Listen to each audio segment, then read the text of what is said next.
Norwako ni giko ne to jatend piny Kenya William Ruto riembo tich jatend migawo mar jotije sirikal Justin Muturi bang' thuolo malach mar ywaruok. Muturi osebedo ka soko wang' Ruto kuom thuolo malach nyaka ne wuode bed achiel kuom jokenya mane oteki e kinde ng'anyo mag Gen Z.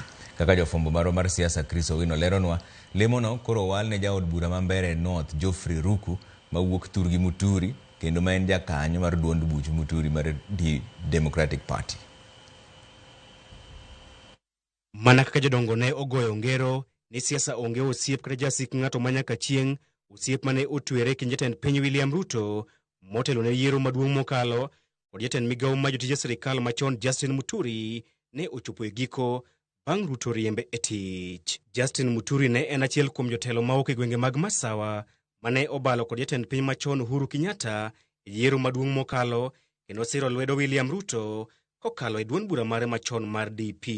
We are determined to work with Kenyans side by side in ensuring that there is every Kenyan has food on the table, and the many issues that we stand for.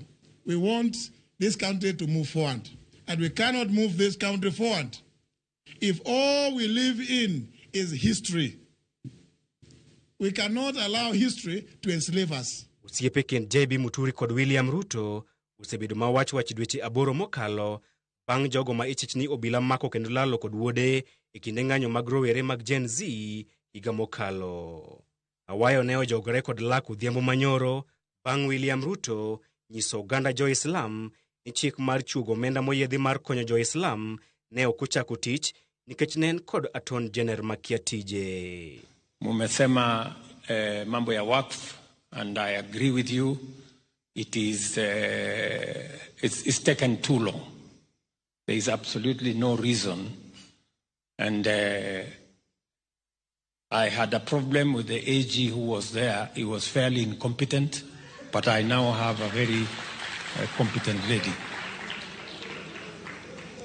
I now have a very competent lady, and I can assure you that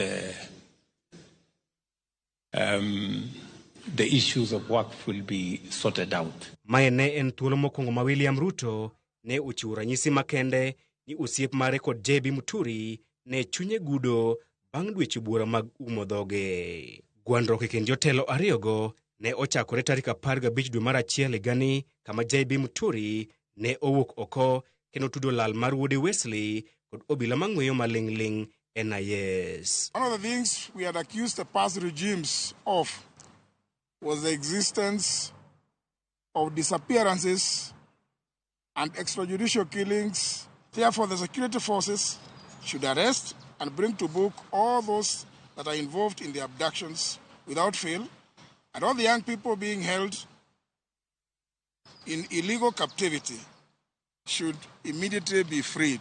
Mopogore gi thiano wachne sirikal, Muturi ne odagi yuoro e romo mag buch ten migepe kaw chung' motegno ni ok obi chopo e romo makamago nyaka jatend piny William Ruto los kod oganda jo Kenya e wi lal mag rowere makwedo sirikal. Chris Owino, Ramogi TV, Nairobi.